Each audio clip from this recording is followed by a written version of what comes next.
Okay. Can we start? Yep, we're live now. Okay, well, thank you very much.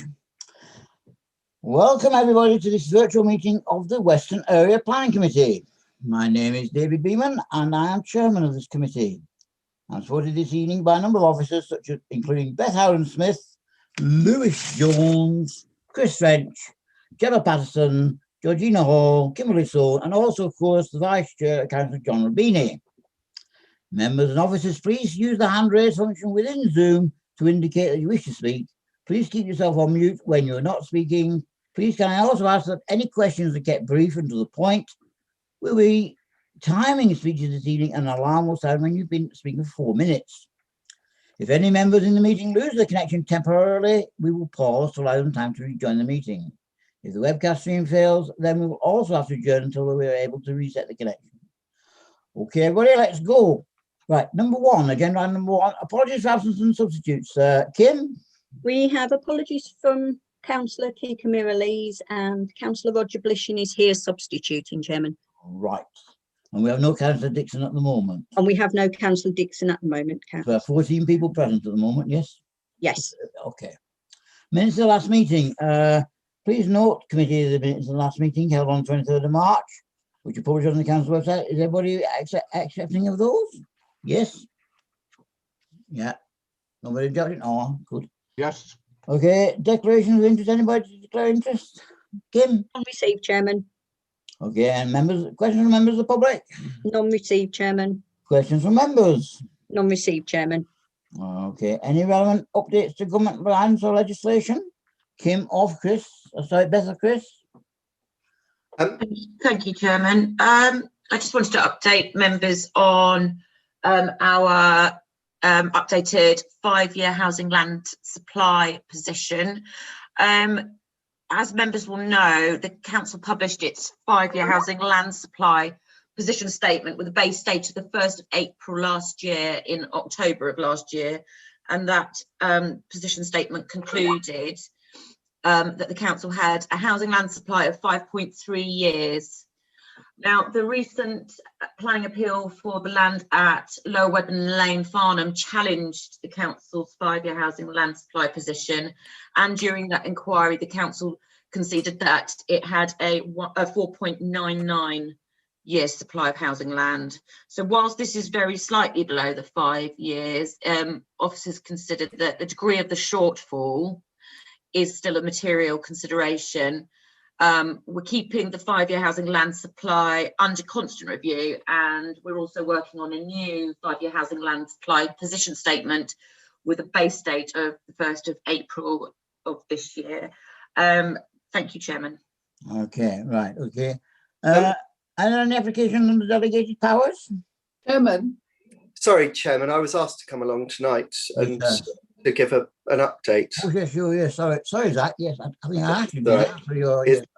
Did you want to deal with Councillor Coburn's question first? Yeah, sorry. Sorry, didn't mean to interrupt you, Zach. I was just trying to say that I was indicating while Beth was speaking. Thank you, Chairman. No, just very briefly, there's no such thing as a near 5-year housing land supply. The legislation is very, very clear. 4.99 is not up to scratch. And at the inquiry in Lower Webburn Lane, they made a great song and dance about this. Local Plan Part 2 not being in place, no 5-year housing land supply, and therefore you're going to paragraph 11D. You're not bringing in paragraph 14, and that's what the whole thing was based on. So although we might think 4.99 is pretty close, in terms of public inquiries, it's absolutely useless. You know, there is no room for being just under. It's not the way the legislation is written, not saying it shouldn't be written differently, but it really is not a good place to be. Thank you very much. That's a very solid point, isn't it? Zach, your turn. Yeah, I mean, I'll just pick up on that. I mean, I agree with Councillor Coburn. You either have got 5-year land supply or you haven't in terms of the tilted balance, and totally accept that. I think the point that Beth was trying to make and what we've said is that when an inspector is looking at that, once the tilted balance exercise is done, the inspector would look at what the actual supply is and you would imagine they would give more weight to a council that's got a near 5-year land supply than one who's say got 1 year supply. But you're quite right, the tilted balance is engaged whether you're 4.99 or 0.01. So Councillor Coburn's absolutely correct. But thank you for pointing that out. So sorry. Thank you for indulging me there, Chairman. Yeah, I was just asked to come along and give a very quick update. I did circulate a couple of all councillor emails, so hopefully you've picked up on those. The first one regarding the new structure of the Development Management Service. So I just wanted to sort of just explain what implications that may have for committees, really. So you'll have been seen that we're moving away from an Eastern and a Western team leader approach. At the moment, we've got Chris French, who's the Western team leader, and we've got Catherine Pearson and Marie Clark, who share the Eastern team leader role, and we've got Beth as the development manager. From the 19th of May, we're bringing in a new structure where, but rather than having an Eastern-Western geographical split, the functions would be split on application types. And so we'll be having a strategic sites team who will deal with sort of mainly the larger sites, the allocated sites in neighbourhood plans and local plans, the council's own sort of larger schemes, and they'll pick up work from the majors team as well, because obviously there'll be a bit of flexibility between the teams. Then we have the majors and minors team who will be, the strategic team will be led by Chris French going forward from the 19th of May. Then we have the majors and minors team, which will be led by Catherine Pearson and Marie Clark jointly. And those will be the sort of the sort of mainly housing developments and commercial development of a certain size up to where we consider it strategic. And then we have the sort of the applications and enforcement team that Beth will now be leading, which will be dealing with by far and away the highest proportion of applications. This is a very important team because what it's focused in on is performance, speeding up the process, getting applications through the system more quickly. Once obviously the systems are working in a more effective way, and Beth will also have overall responsibility for enforcement. Those 4 people will all report to me, and you'll have seen from that the first email I sent out that we've also appointed 2 new people. So we've appointed Sally Busby, who joins us next week. She's our business and performance manager, and that's really focusing in on making us a more customer focused and efficient outfit going forward.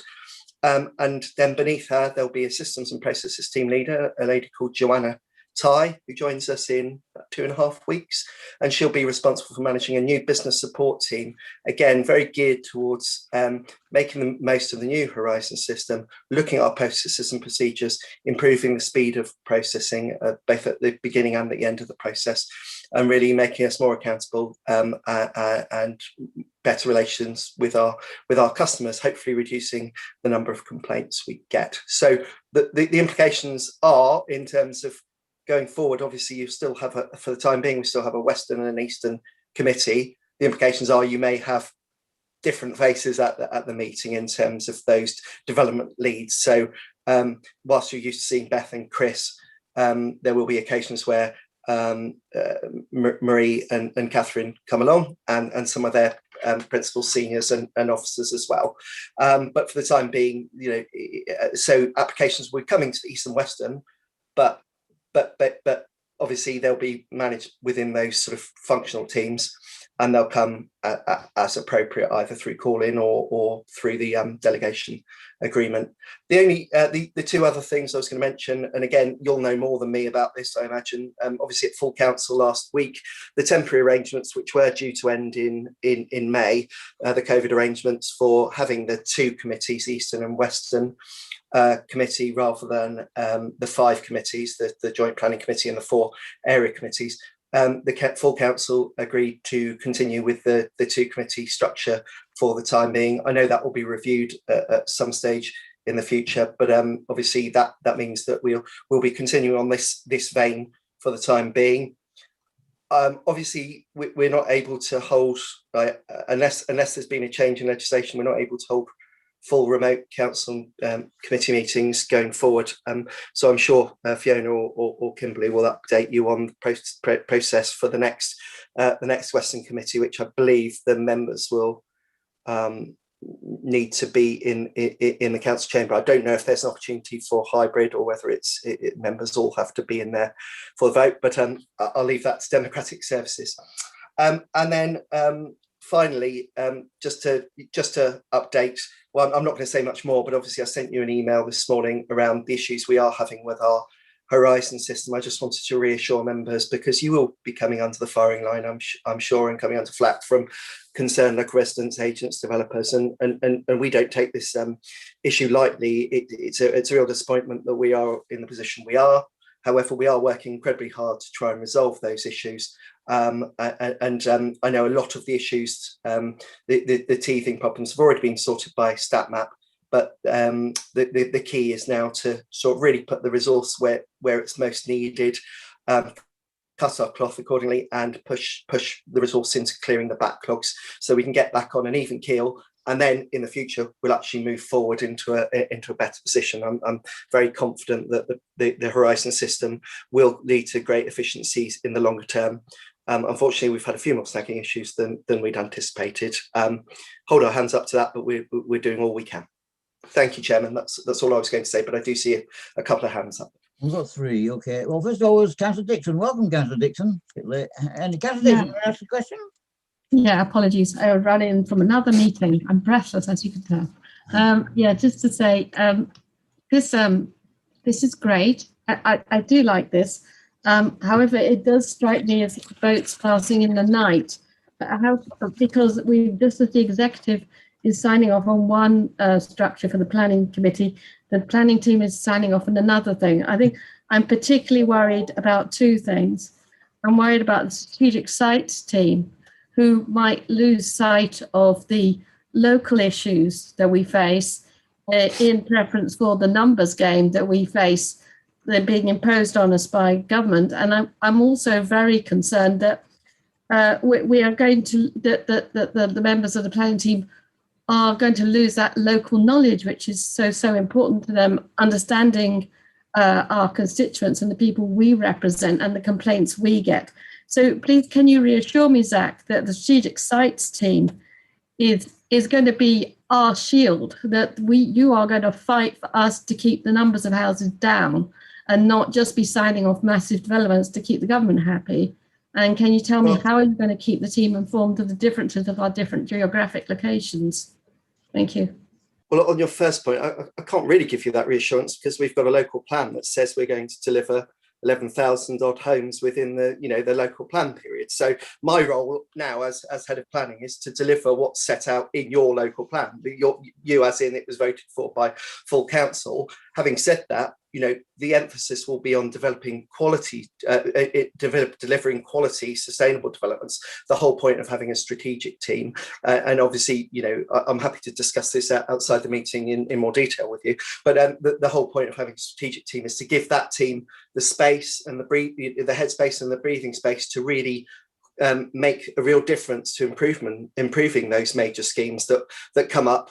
And have that ability to have the time and ability to liaise with the developers to make improvements, and indeed liaise with the local communities so that we're delivering as much as we can on what the local communities want. So I actually, I understand where you're coming from, but I think your fears hopefully can be allayed. In terms of the geographical knowledge, yes, I certainly take that point, but I think this will be a relatively small team. It'll be led by Chris French, who obviously is the Western area leader at the moment, team leader at the moment.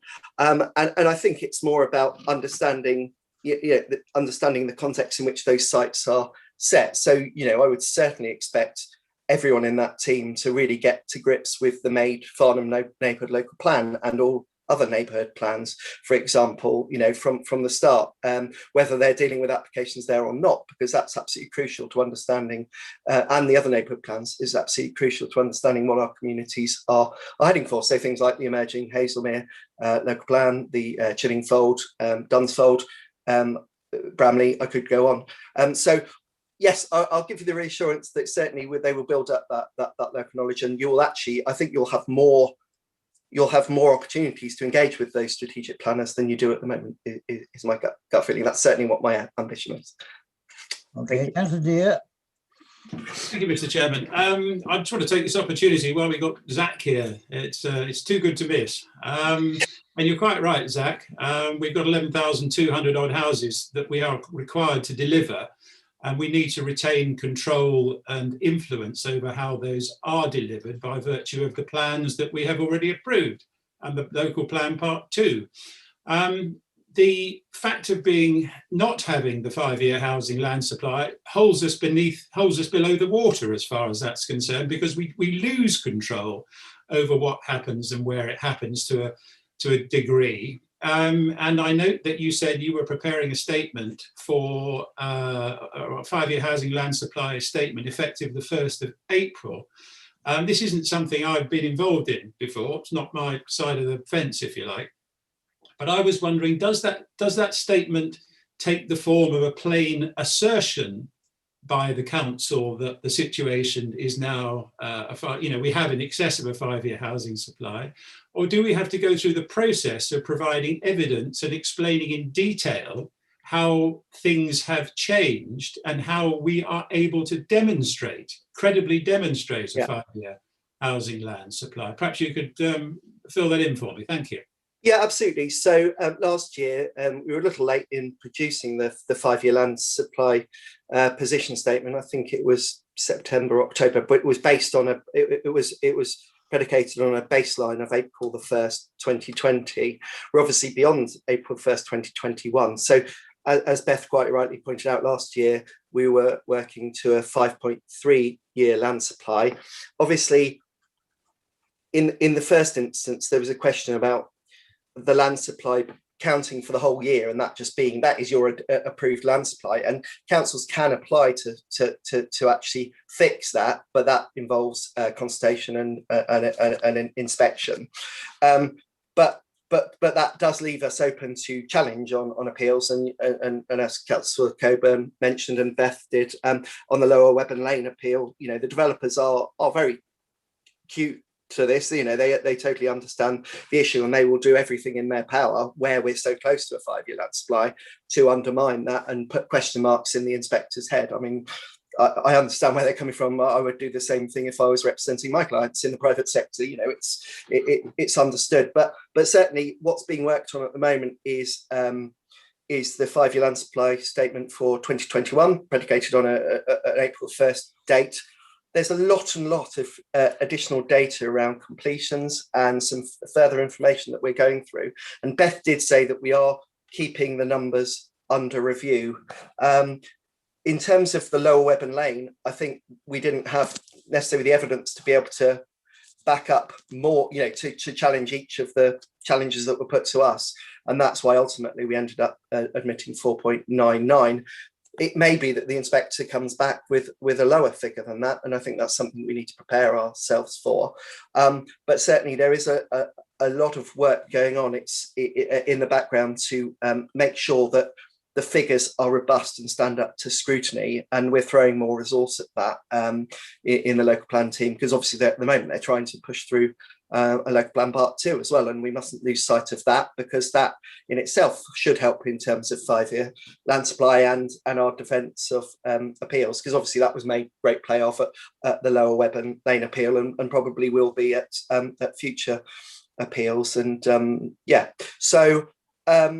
So the question is, do you have to provide evidence? Is it a process that requires you to demonstrate beyond reasonable doubt that you have that supply, or is it a plain assertion by the council? Don't worry, we've got 5 years, and that process is then only tested maybe at the next appeal that comes along. It's an assertion based on a site by site basis. So what I think would be better, obviously, because you've got quite a lot to get through in the committee, is for me to circulate the link to the current statement, which is based on last April's data. But you'll see in that it does go through on the sites.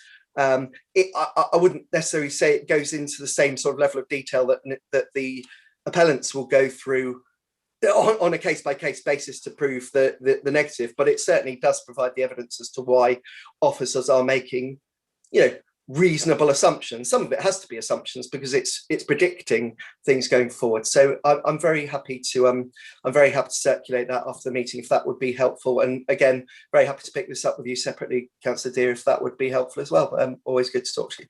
Yeah, thanks. Well, it seems to me we should be fighting fire with the same fire that we're being shot at with, if you like. But as you say, we have a lot to do, and Councillor Ravini wants to say something, and I'm grateful for your information and your comments. Thanks, Zach. And to be blunt, we can only fight fire with fire where we have the evidence to back that up, and that's one of the real challenges. We're turning over every stone, as it were, to find the numbers, and we will continue to do that.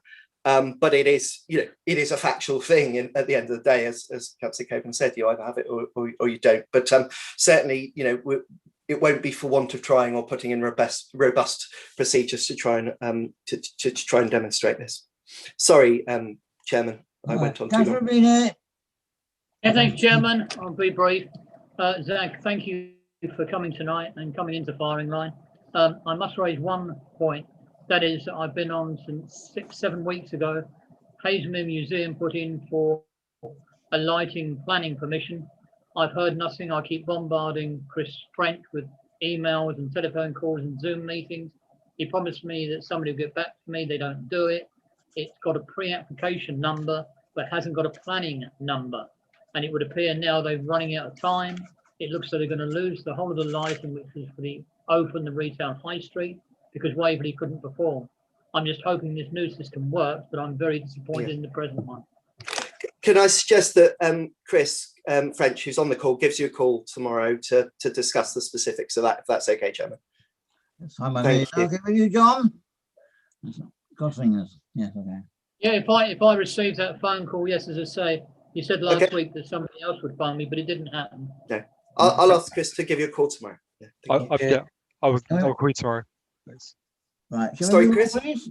Okay, we come to the main items of the item tonight, which are applications for public speaking and non-public speaking. First, public speaking, and the first one, WA 2020-2080, and Kiln Cottage, West End Lane, Frensham, GU10 3BE, a proposal to erect of extensions and alterations as amended by plans received on the 23rd of February 2021, amended.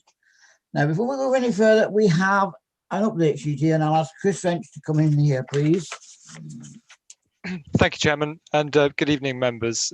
Since the publishing of the report on the agenda, it's come to officers' attention that the ward members and the parish council were not notified of the date of the Western Committee at which this item will be debated. It is therefore recommended, in the interest of enabling the item to be properly debated by the committee and to allow the parish council the chance to speak on the item in the usual way, that the item be deferred to the next available Western Planning Committee. Thank you, Chairman. Yeah, I know Councillor wants to speak, but first of all, can I say how disappointed I am in this? Because really, I mean, at the last meeting, I did draw everybody's attention to the fact that this meeting was going to be held on Monday tonight, the 26th. And I understand that the letter went to Frensham Parish Council was dated the 15th of April, which may have only been received today. And that letter said the 27th, which is tomorrow. So, I mean, this really is very disappointing. I don't know. Anyway, Councillor Coburn, you want to speak? Well, just to say, I hate deferral, as you know, and I hate abstentions. I feel, we're here to make a decision on what's in front of us, and we should make it either for or against. And we should, if you're going to abstain all the time, you shouldn't be on the committee. But this time, I am all for deferral because I think, we do need to hear. It was brought in by the local area councillor, and people do want to speak on these matters, and I really don't think we have any option. Apparently they learned at 3 o'clock this afternoon, some of them, that the the dates had changed. And it's fine when we're all here, you can tell us things, we can make a note, we're on the committee, but if people don't get the information, then I don't think we've got any choice but to defer this one, much as I'm against deferral. Thank you, Chairman. Yeah, but you must appreciate my disappointment in the whole thing as well. All right, we have to, I presume, nobody else wants to speak on that. Do we want to vote on that motion? Yeah, okay. Kimberly or Georgina, do you want to put up whatever the poll, please? And we need 15 votes, Kimberly.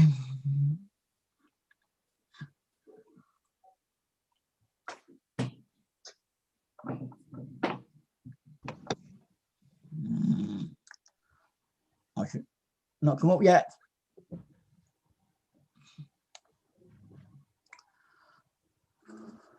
No? Oh, I think. It's coming. Well, aye, we are.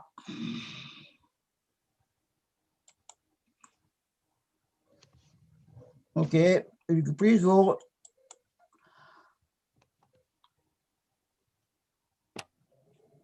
Councillor King for. Thank you. And don't forget Councillor Brishan. Yes, I'm. Excuse me. I'm for. You. Thank you very much. I don't tell me that. So that's 14 for and 1 against. Okay. Oh, well, thank you very much for that. Well, the item is deferred. And can I say to the applicant, who I believe is here tonight, David, yes, I have to apologise this has happened, but, you know, we have no other option. Okay. Right. We move on. Oh, boy.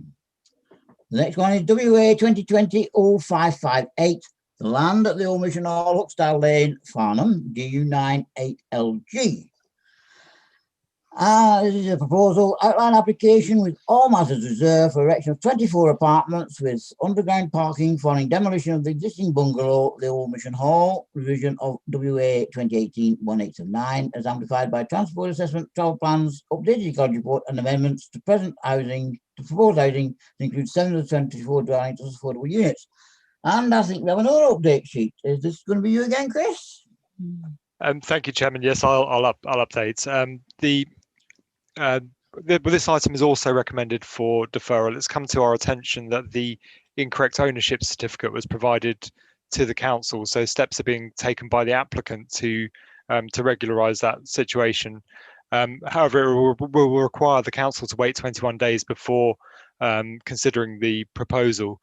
Therefore, the application will be returned to the next committee that it can do so. So yes, it's another update in terms of a recommendation for deferral. Thank you, Chairman. Does anybody wish to speak? I mean, I don't think we have very much option on this one, have we? Because legally we can't really hear it, can we? So therefore we can't really have a vote. So we have to defer it, don't we? Unless somebody wants to speak on this. Anybody wish to speak? No. Well, then we have to defer it. Yeah, I don't think I have any option on that one. No, there can't be a vote on it, can there? Because legally we can't hear it. Right. So we move on. Application not subject to public speaking. The first one being WA 2019-0212, the land at the Community Centre Parkhurst Fields Church.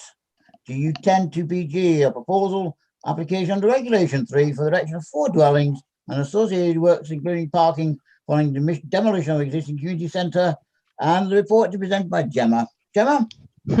Thank you ever so much, Chair. Just waiting to pop up the report quickly, if sorry, the presentation quickly, if Kimberly wouldn't mind. And hopefully everyone can see that now. Right, so if we could change to the next slide, please. Thank you very much. So the site lies at the junction between 2 spur roads that terminate at a cul-de-sac of single-storey terrace dwellings, and it currently contains community buildings and a first-floor residential unit. To the rear is an area of hard surfacing which is used for private vehicle parking. The site is accessed by vehicles from a private access to the west of the site. We could change the slide, please. The proposal involves the demolition of the existing community building and first floor residential unit and the erection of 4 2-bedroom residential units with associated vehicle parking and landscaping. The proposal also involves the provision of 6 unallocated vehicle parking spaces to serve local residents and visitors.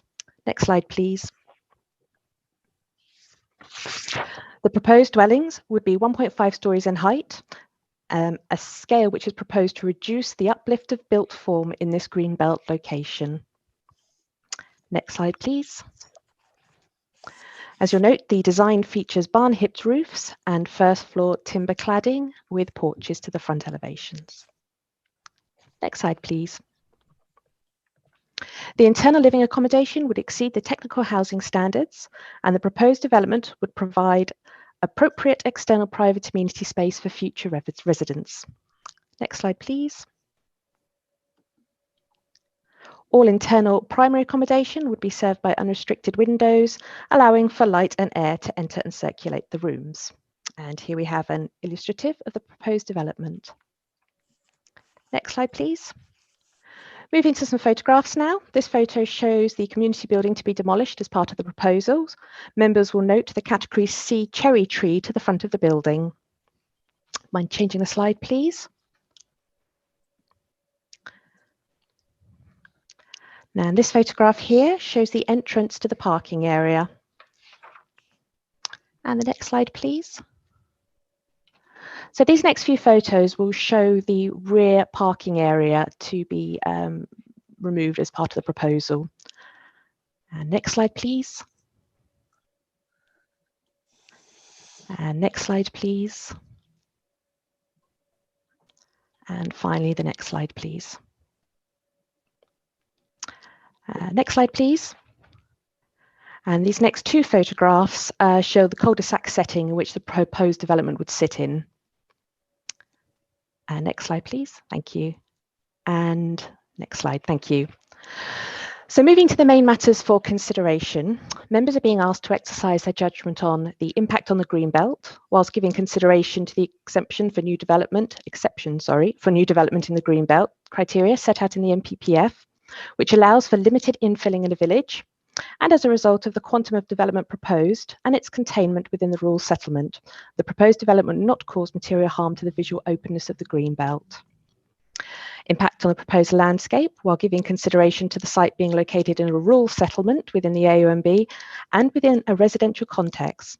Furthermore, the Surrey Hills AONB officer is satisfied that the proposal would not affect the wider AONB landscape.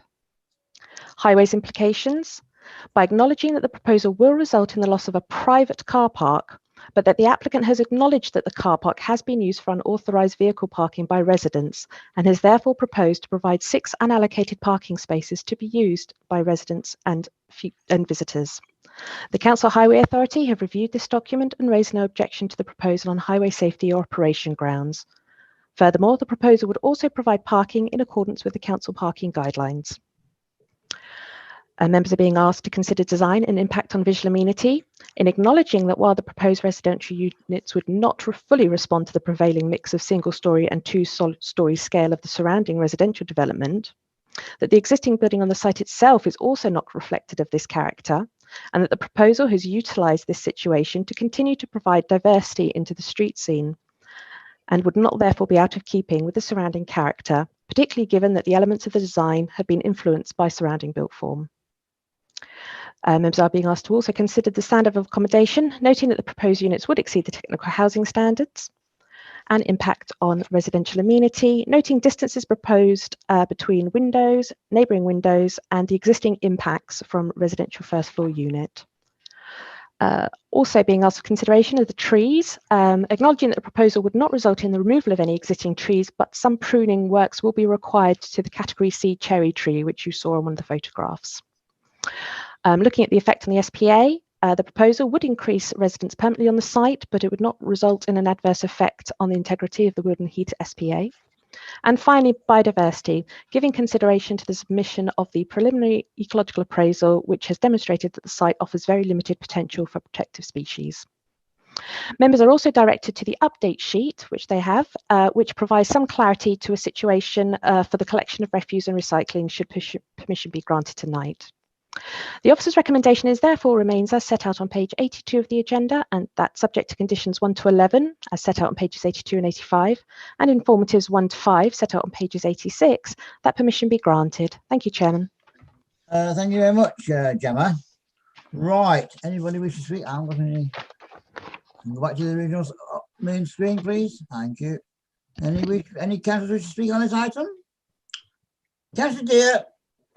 Thank you, Mr. Chairman. I would just like to say I think this is a cracking little scheme. It provides decent accommodation for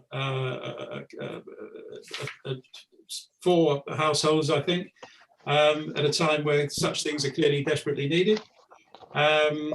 It's in the Greenbelt, as we know, but I think this is a good example of how the Greenbelt can be used to provide the right accommodation. Greenbelt is not holy scripture. It's to be looked at by case basis, and this seems to be a good example of how we should be using what is technically Greenbelt. And I will say again, just because I always do, I hate hipped gables, those round-shouldered sort of roof lines that we've got here, but I certainly couldn't throw my hands up to the point of wishing to refuse it. And I think we should crack on and say yes, pretty short order. Thank you very much, Mr. Chairman. And thank you. Councillor Hess. Thank you, Chair. Can I just get clarification about the parking? I think the officer said that it was unallocated parking. If it is unallocated parking, what will the provision be for electric vehicle charging? And also, if it's within the Wealden, if it comes within the SPA, is there going to be an SPA payment due on this one? How does that work? Can you just clarify that, Gemma, please? Pardon? Yes, of course, sir. That's all right. Thank you, Councillor Hess. In the first instance, the unallocated parking are the 6 parking spaces proposed to serve residents as a result of the proposal and the displacement of all the parking. The actual properties themselves will have dedicated parking. So this is as well as the parking guidelines for the houses. So this is additional. So each of those parking spaces will be able to provide their own electric vehicle charging point, which I think is one of the conditions in the report.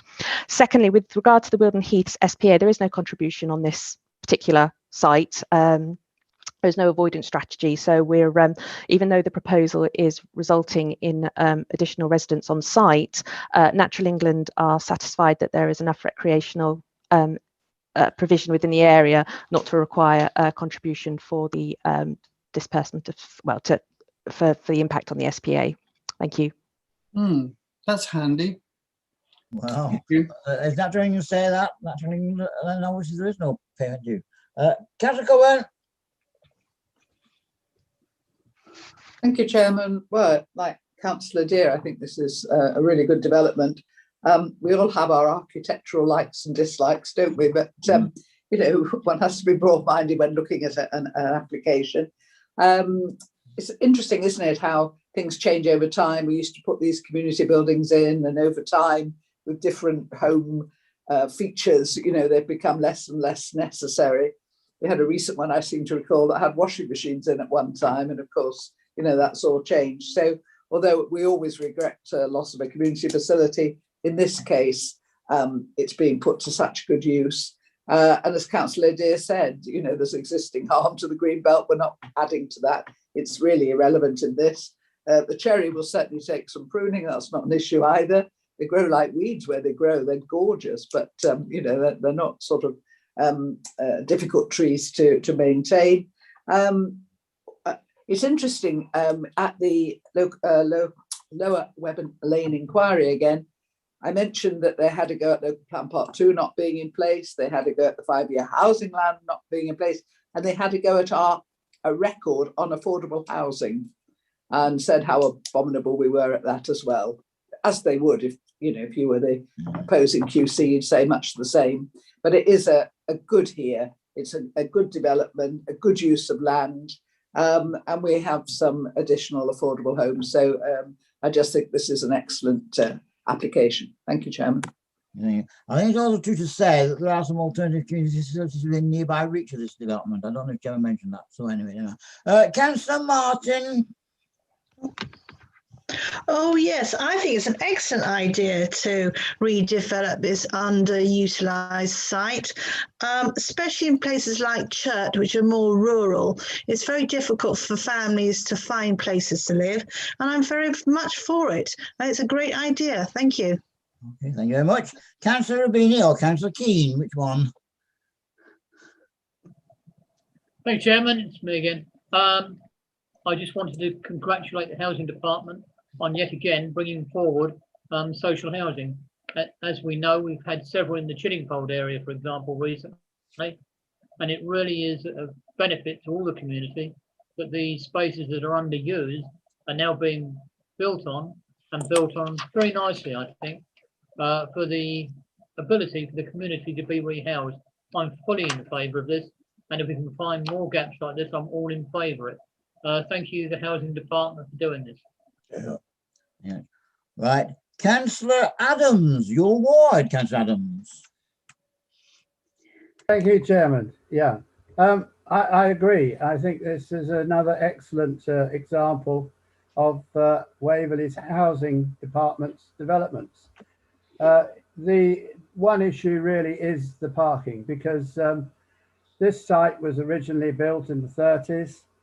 It was designed for old people to live in small bungalows, and over time the old people no longer go there, and now it's much younger generation that are living in these homes, and we find that there are 2 or 3 cars sometimes outside each of the little bungalows.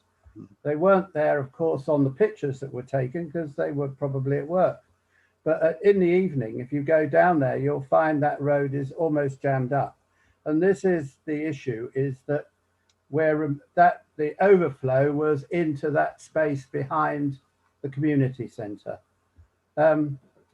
So it's I don't think that, I mean, it's just really that's a warding that I'm saying.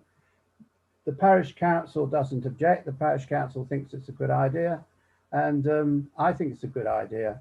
It's just that I think we're going to find that parking up and down Parkhurst Fields is going to get more and more crowded.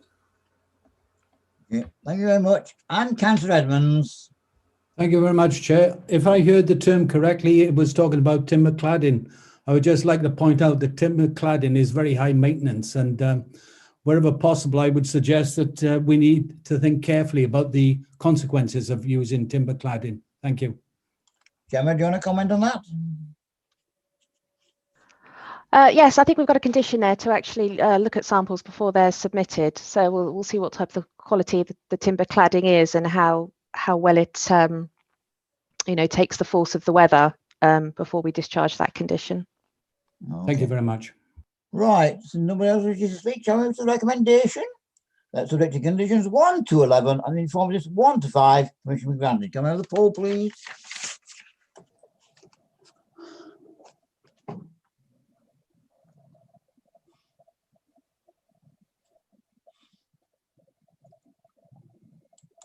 And Councillor Bishon?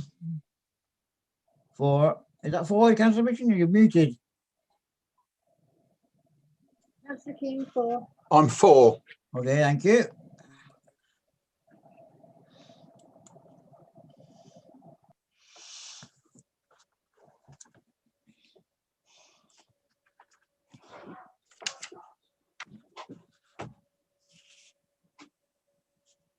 Result?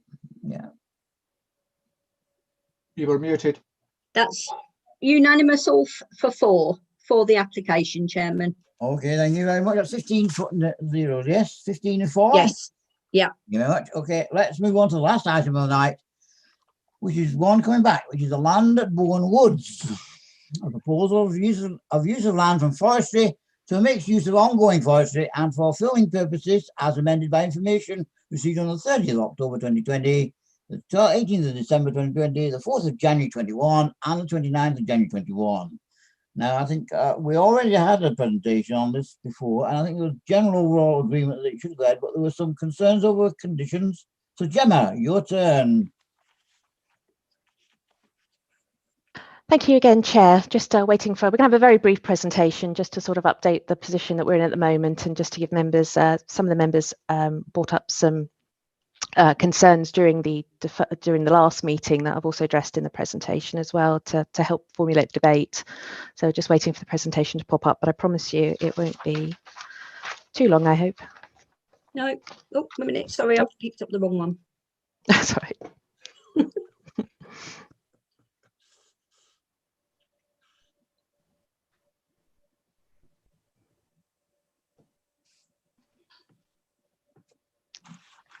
There we are.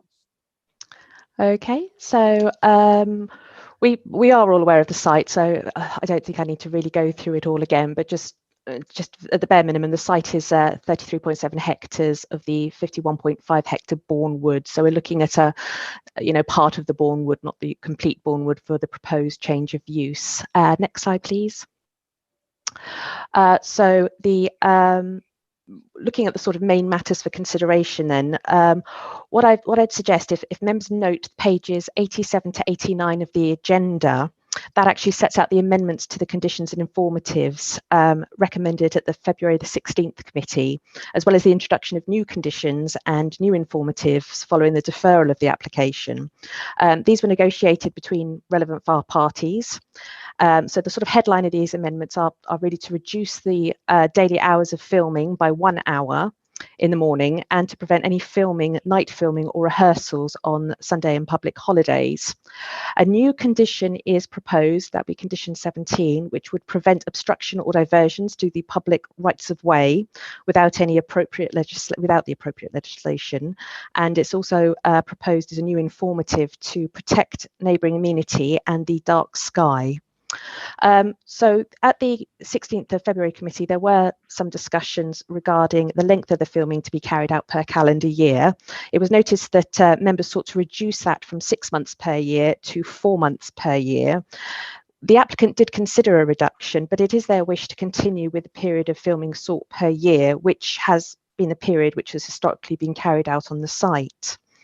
Members also raised concerns in respect of the extent of the night filming proposed. Under this current application, the night filming is sought until 11 o'clock.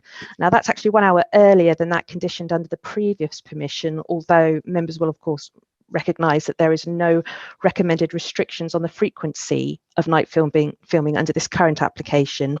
However, night filming on the site is more of an occasional rather than a regular occurrence, and that during the previous 5-year permission, night filming actually took place 3 times on the site. Condition 5 and 5.03 of the Environment Management Plan will require the filming companies to contact local neighbours of any night filming, together with associated details prior to the event, so they will be informed of any potential noise issues. So, for example, if there was to be some gunshot maybe at 10 o'clock during filming, they would be aware of that if that could be heard. Members' attention is also drawn to condition 9, which subjects the Environmental Management Plan to a review every 5 years from the date of this decision, should the permission be granted. Now, this will allow the council and members control to review the permission and the associated conditions after a 5-year period. So you do have that that condition there, which, after 5 years, if there are any concerns, we will come back and debate the application again. During the debate on the 16th of February, members also questioned the contribution of the proposed use makes to the local economy. Just to confirm, the figure was calculated by the Surrey Film Office, and it was built upon the research conducted by Creative England, and they're an estimate of what is being spent on local businesses, such as catering, accommodation, security personnel, etc., etc. Whilst it's appreciated that evidence to substantiate this contribution would fully satisfy members on this point, it's not been possible to provide this, but members are advised that productions do tend to use local accommodation and catering, although the larger productions do tend to provide their own. Members also questioned during the debate last time how the maximum vehicle number of 476 vehicles had been calculated, and what monitoring would be in place to ensure that a filming event did not exceed that maximum without applying for planning permission. The actual number of vehicles themselves was calculated by a sensitivity test, which is set out in the transport statement. And that test considers the impact of the proposal to road users, such as pedestrians and cyclists. The 476 vehicles was identified as the number at which significant effect would happen to other road users, or where that effect is possible. In reality, the average numbers of vehicles a filming event is anticipated to generate is 200 vehicles. So, you know, it would be a significant, it really is the maximum number of vehicles before those significant effects take place. The County Highway Authority reviewed that methodology and calculations, and they raised no objection to the proposal in respect of the vehicle generation and its impact on the existing highway. The monitoring of the actual vehicles is set out in the Environment Management Plan. Now, that's been shown on pages 89 to 91 of the agenda, and the filming company will be advised by the Environmental Management Plan that if their event exceeds 476 vehicles, then they will require a separate planning permission. Members also sought clarification at the last committee as to whether SPA contributions could be secured from the proposed mixed change of use. The site lies within the 5-metre buffer zone of the Wilden Heaths SPA, but it actually lies within the 7-kilometre Thames Basin Heaths buffer zone. The public would still continue to have full access to the public car park and access to the recreational areas within the site where the actual filming is not taking place. So members, so the public can still walk through the sites. The only areas that they won't be able to access will be the small sort of area that they're actually doing the filming on, and those areas tend to be quite small. But otherwise, should recreational users wish to avoid filming events on the site entirely, they do still have around about 20 hectares of woodland where no filming activity is allowed, so they will be able to have that peace and tranquility elsewhere. It's therefore unlikely that proposed use would displace recreational visitors from Bournewood, considering that they can still access the site and they can access part of the site where no filming would be taking place. And therefore, it's unlikely that there would be any increase in recreational pressure on either of the SPAs, and furthermore, Natural England have considered the proposed uses wouldn't have a direct impact on the SPAs. Another topic raised during the debate was the condition of the existing car park on Tilford Road.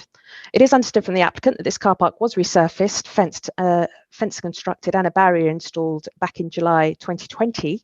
However, the applicant is now being made aware of the number of potholes that have appeared in the car park since this time, and we've been advised that a civil engineer has been instructed to carry out this further resurfacing work very soon in the future.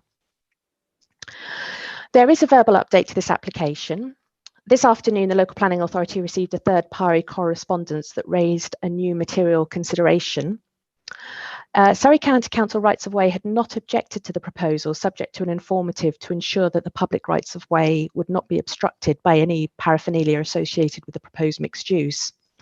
This subsequently became condition 17, as set out page 88 of the agenda papers, as members considered that an informative, something required more weight rather than informative, and requested that it be made a condition. Although the applicant had accepted or has accepted this condition, there was a concern that this could cause misunderstandings with recreational users and could result in a number of complaints to Surrey County Council. The applicant does agree completely that if there is a willful obstruction of the public right of way, then an offence is being committed. But if there is a temporary obstruction that does not prevent access to the public right of way, so for an example, a piece of camera equipment has been left temporarily to the side of the public right of way, whilst this might not be considered as an obstruction by Surrey County Council, it may be reported as such by members of the public who are unaware of the situation.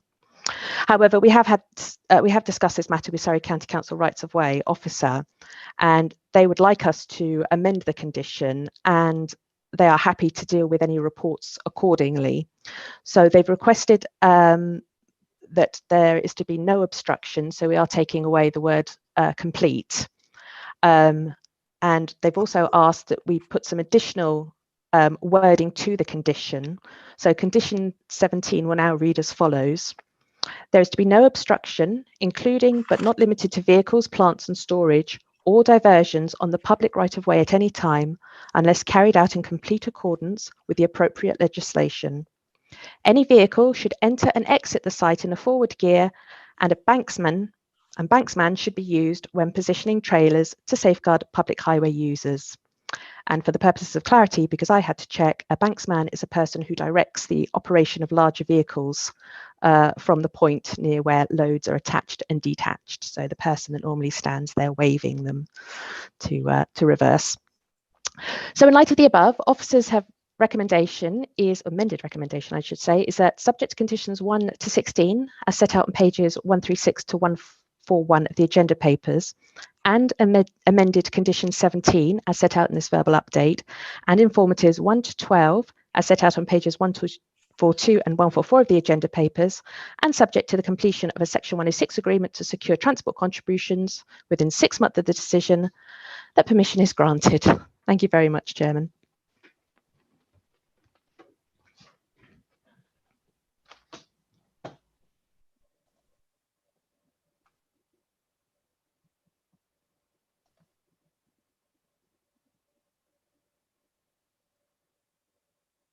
You're muted, Chairman.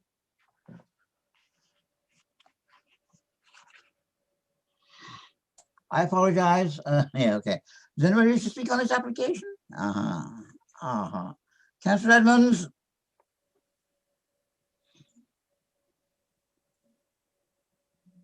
I would defer to Councillor Coburn as the councillor if she wants to go first. Well, okay. You're quick off the mark. I think you go first, Brian. Councillor Edmonds.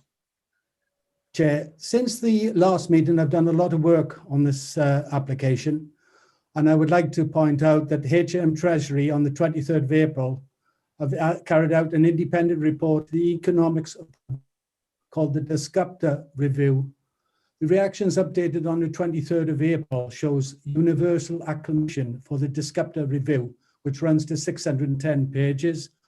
If you're interested, essentially what it says is the economics of biodiversity requires attention to local socio-economical details. Essentially, we should consume less and use it more efficiently. One of the comments on the chapter review was the review shows that we are degrading our natural environment so quickly that avoiding our own impoverishment or extinction will be hard. For me, that's a bit extreme. However, the one thing that I did come across, which was extremely interesting, was Margaret Thatcher's speech to the United Nations General Assembly on global environment in 1989. And that's an indication of how we wasted 50 years, because what she said is probably the best analysis of climate change that I've read is before we act, we need the best possible scientific assessment. Otherwise, risk making matters worse. We must use science to cast a light ahead so that we can move step by step in the right direction. We've lost 40 million birds since 1970. There's an increasing increasing risk of forest fires. After 30 years of environmental risk management experience, I cannot see the mitigation control is sufficient. So I would vote against this application. Thank you, Chair. Okay, thank you. Councillor Coburn. Thank you, Chairman. I just really wanted to introduce this again because last time we got completely hijacked. We have been filming here for a long, long time, and I asked it to come into committee last time to look at the conditions. That was all. If you read the bit at the top, it wasn't to say that we should stop filming in the Bourwoods, because I've never believed, as I've said before, that you can put genies back in bottles. But what you can do is put in better conditions to protect the nearby residents. And I must say, I'll thank Gemma, whoever she is, there she is, for arranging the meeting, because actually it was a very good meeting where we did look at the conditions. And we also looked at what is the national picture and what is the local picture to make sure that what we were asking was being reasonable. One of the things I was actually going to ask was that we could remove the word complete from condition 17, and Gemma's done it for me, because I think that was an unnecessary and slightly misleading word, so that's good. You know, I actually have no problem, I think, with what we finished up with. I know Councillor Adams mentioned the lighting, and we've got it down as an informative, and he may well speak to that. I'm still going to come back on this local economy business. I'm terribly sorry. I'm not going to vote against it, because of the local economy. But you can give me statistics that include every film site in the UK or even every film site in the Southeast. All I know is they don't go into the Bourne stores. They don't go into the Fox pub. You know, that's all I can say. I remember Councillor Adams saying that they do go occasionally to the Barley Mow. But in terms of the local economy, this does not add a great deal at all. I'm sorry. They sleep on site. They bring their own food. The really big films go to big hotels. We can't match it in Farnham. So I still don't think the economic case adds up in local terms very well. But having said that, I'm sure there is some input ultimately into the local economy of Waverley, which is and Surrey, which is a good thing. So I hope we can just concentrate on the conditions and make sure that we have done it as well. I'm sure some people will put in some better suggestions, but we did work hard at it to produce something that not only maintains the filming in a reasonable fashion, but also protects the Bourne, the residents in particular that sit around the Bourne and Clumps Road and along the Tilford Road, to make sure that their amenity is not bound to be harmed up to a point, but that it's something that they can live with. So thank you, Chairman. Thank you very much. Councillor Adams. Thank you, Chairman. Yes, I mean, like Councillor Coburn, I don't have any problem with the filming per se. I am a bit concerned though about this permanent granting of permission. I mean, if we're doing a review after 5 years, surely all they'll do turn around and say, oh well, no, sorry, we don't agree with that. I don't see any reason why we shouldn't give them the permission for 5 years. And then in 5 years' time, we can actually really see then how it's all working. Just saying, oh, well, we can review it in 5 years, having given them a permanent position, puts us in a very weak, puts us in a very weak state. So I would say that we should just give them permission for 5 years. The other point is the lighting. Yes, there is a condition in here. What is not mentioned is the fact that they overflow using the 28-day rule into the large field just to the south. Yes, to the south of the Bourne Woods. And there, in that field, they put large numbers of caravans, large numbers of service vehicles, and to date, they've always put high-level arc lights. So if we're just looking at the lighting on this particular site, then that's fine. But what concerns me is that this site doesn't actually also cover that equally dark area, which is the field just below the site that they use. So I don't know how quite we can deal with that, but I think we could definitely say that the lighting rule applies to all facilities that they use in the dark area. So those are the two things. I mean, I also think, I think Councillor Coburn asked for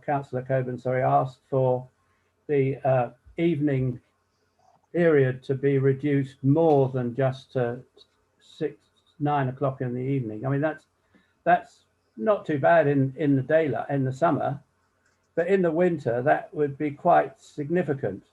And so I think, again, we were originally asking it to be, was it 7 or 8? I can't remember, but I think we should also reconsider that before we actually give them permission to carry on with this project. Thank you, Mr. Chairman. Councillor Dixon, please. Thank you, Chairman.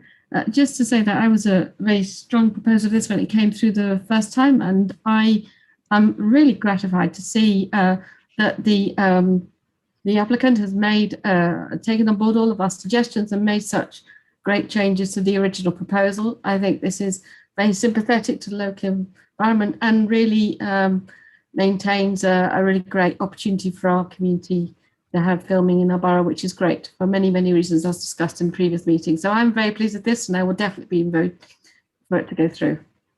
Thank you very much, Councillor Dixon. Right, Gemma, do you want to answer the points raised by Councillor Adams? You're muted. Sorry, apologies for that. I mean, the applicants have applied for a permanent consent. It's the fact being that they want the stability to be able to move forward in their plans, you know, to be able to look at their own sort of finances and how it works in terms of the spending from this, or the you know, the money they receive from this, how that's put out to other areas owned by Forestry England as well. So really it's almost the sort of stability that they need in order to be able to progress. They also have an issue in terms of, you know, they use public funding money for well, this isn't a planning reason, but the reason why they particularly want the permanent is because it costs a lot of money every time that they have to apply for planning permission. So there is that sort of concern there that they're always going to have to keep applying for temporary consent. So that's why they're looking for that, for twofold, because so they can move forward in the future, and because of the cost the amount it's costing the public to keep putting in planning applications. With regard to the lighting, there is an informative there, which is I think it's, I can't remember what number it is, but one of the informatives there is, thank you very much, is requesting that low level light be used outside of the site. The difficulty there is they are using that site under the 28-day, as you said, the 28 days permitted development, and therefore it's very difficult to be able to sort of condition that because it's outside of the site. So the best thing we can use is an informative, and of course our own environmental health department, if of course the lighting is considered to have any sort of effects on the neighbours in terms of you know, being able to use environmental legislation. Thank you. And Councillor Coleman, you withdrawn your hand, yes? Still muted.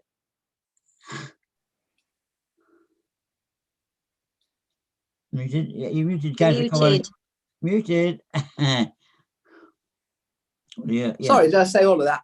I was only going to say what Gemma eventually said about the lighting. So it's just to confirm that we had remembered Councillor Adams's field. Okay, Councillor Hess and then Councillor Adams. Councillor Hess and then... Thank you, Chair. Personally, I think it would be a real mistake to give them permanent permission, permanent consent. Once that's done, we'll be in a very weak position. And if the nature of the type of filming there changes and people don't like it, they'll be on the back foot. There's no real consideration for the environment, effects on wildlife, biodiversity, breeding bird species, sand lizards, etc. You know, we're making a big exception. This chunk of the Bourne Woods can just let the wildlife and the natural environment go to hell, really. And the filming people can do their own thing. Talking about putting the genie back in the bottle, I would stuff it right back in the bottle. I know there are a lot of supporters here for filming there. I've heard the arguments at the previous meeting, but personally, I would protect that area, and I'm not bothered about the filming personally. I'd much rather that the natural environment was allowed to just regenerate and get on with it, instead of being trampled over by filming crews. So coming back to the permission, to give a permanent permission, personally, I think is a big mistake, and I wouldn't support it. I've got loads of reservations I won't go into, but that's probably just the main thing. I wouldn't give them a permanent permission. I think it's a big mistake. Thank you. Thank you, Chair. And Councillor Adams again. Councillor Adams? Thank you for your indulgence, Chairman. The officer stated the environmental issue. No, it's not environmental legislation which is capable of dealing with this. It is the statutory policy of dark areas, which is now present in the Surrey Hills AOMB plan. That is a statutory requirement for providing or for maintaining low-level lighting in dark areas. So there's no reason at all why we shouldn't apply that condition relating to that policy in the surrounding area to the site that they're currently asking for filming in. Okay. Thank you very much. Okay. Chairman, I think Councillor Blishen keeps raving. Oh, sorry, Councillor Blishen. Sorry, Councillor Blishen. Where? Thank you, Chair. Yes, I've got several points.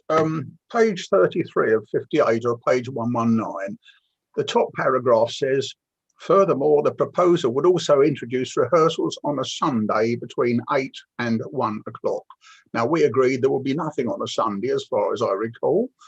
I read right through this afternoon, and that's one of the things I picked up, which I'm concerned about. I would like to see, even if it's 20 days, I would like to see a restriction as well during the night. And it says unlimited night feeling, and the second paragraph up from the bottom there, I think we've got to be a bit careful there. Moving rapidly on, it mentions helicopters, and it mentions, I think, 28 days there. I'll pass on that one. It's just we had a problem with helicopter noise, didn't we? Yes. Page 48, 58, third paragraph down. It says, officers are satisfied that by way of conditions in the event permission is granted, the land could be reinstated to its former condition and appearance. I think we need to replace that with must. Right. Moving on rapidly. Sound. A lot of the residents are concerned about sound. I was wondering if we should do some monitoring of the sound to make sure it doesn't get too bad, because there are quite a lot of houses around there. Page 52, paragraph 6, it says 7 o'clock, it should be 6. And that's all, thank you, Chair. I just had a quick whiz through. Thank you. Thank you, Councillor. I'm sorry I didn't realise you didn't want to speak. And then Councillor Isherwood, I think, wants to speak, and that's it, I think. Nice, Councillor. Yes. Thank you, Chairman. Adding to Councillor Adams' comment about informative 11, I would like to see that condition. It is a dark area. The legislation is quite clear, surely. I think it should be a condition, not an informative. Thank you, Chairman. Okay. Well, do you want to speak again, Councillor? I'll give you one. Do you want to speak again, Councillor Adams? That old hand.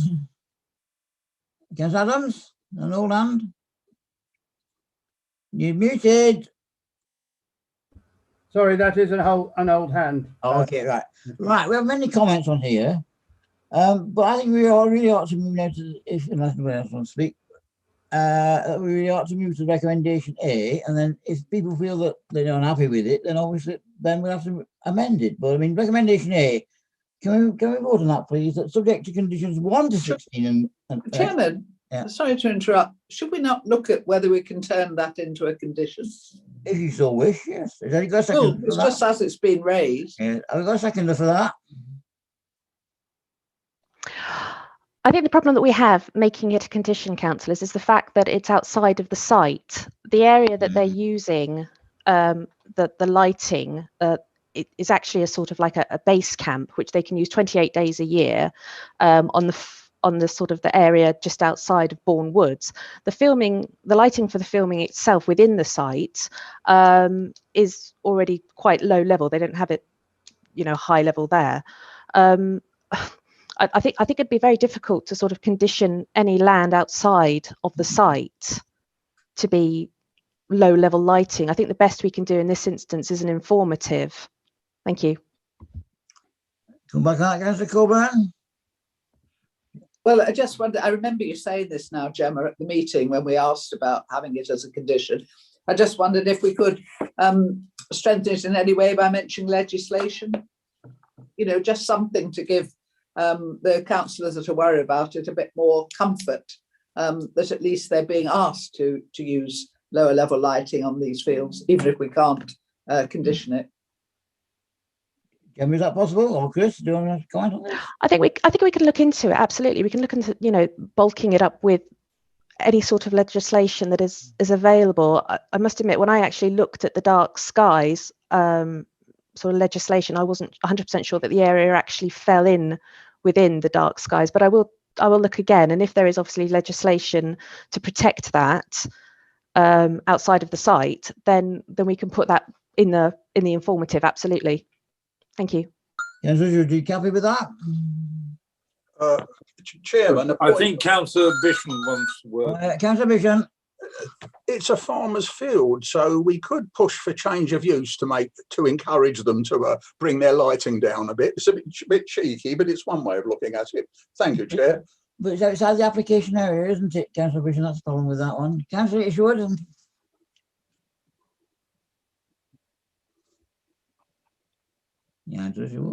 Yes, no. No, I've said what I wanted to say, Chairman, but Councillor Adams is indicating. All right, I shall indulge you one more time. Councillor Adams. Thank you, Chair. No, the legislation is quite clear.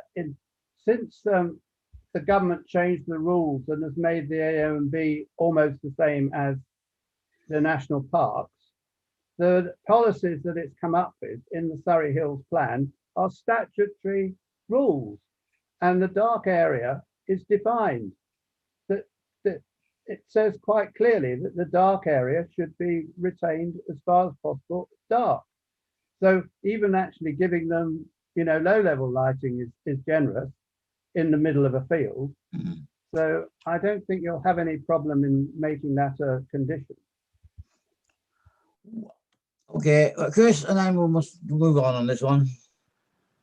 Thank you, Chairman. Just to really reiterate what Gemma has said, the best we can do in terms of anything that's outside of the site is informative in the way that we have put that forward. Thank you, Chairman. Okay, well, I really think we must move on now. And we must do the recommendation that, subject to conditions 1 to 16 and amended 17, and informatives 1 to 12, albeit that informatives 11 may well be amended, having been cleared with the local ward councillors and the nearby ward council, I suppose, and the completion of a Section 106 agreement to secure transport contributions within 6 months of the decision, permission be granted. Could we have the poll, please? Wow. Oh, it's disappeared. I had it and then it disappeared. Was that? Oh, we're off, are we? I'll relaunch it, Chairman. I've got it now. Okay. And the two aren't able to vote by this method. Councillor Keane. For. And Councillor Bishon. For. Okay.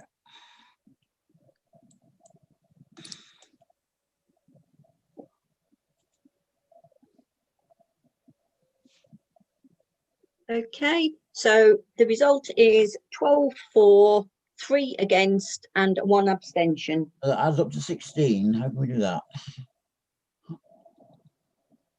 Oh, that's a point. Who's voted twice? Not me. It's difficult to know because the thing kept coming up and down. Yes. Perhaps it's academic, actually, because, it was 11. If we take 1 off the 4, yeah. Okay, right. And does that mean that recommendation follows per That se, means does it? that recommendation is carried, Chair. And the recommendation bit follows per se, does it? Or do we have to vote on that? We can vote on it. I have got a poll for it. Oh, we might as well do it properly. Go on then. Recommendation B is that in the absence of a completed Section 106 agreement to secure transport contribution in 6 months of the resolution to the Commission, permission be refused. Could we have a vote on that, please? So, sorry, this is a double negative. What are we voting? How should we vote on this one? Sorry, can you explain what we're... It's just a recommendation B that if a Section 106 agreement does not come into place, then in fact the application is refused. Okay, so if we agree with that, we vote for, yes? Yeah, just to be all aboard. Thank you. And Okay, the two people again. Councillor Bishon. For. And Councillor Keane for. Keane for. Right, okay. We've got 16 again. Oh, wow. Yeah, but what is it? But it's unanimous. Okay, well, oh dear, okay. Well, I think it's very clear cut, don't you think so? Yes. Right. After the meeting has finished, I will actually be able to find out who voted that shouldn't have. Okay, well, thank you very much. Can I say that before we end, I think this may well be the last meetings attended in this time by Councillor Clark and by Councillor Adams.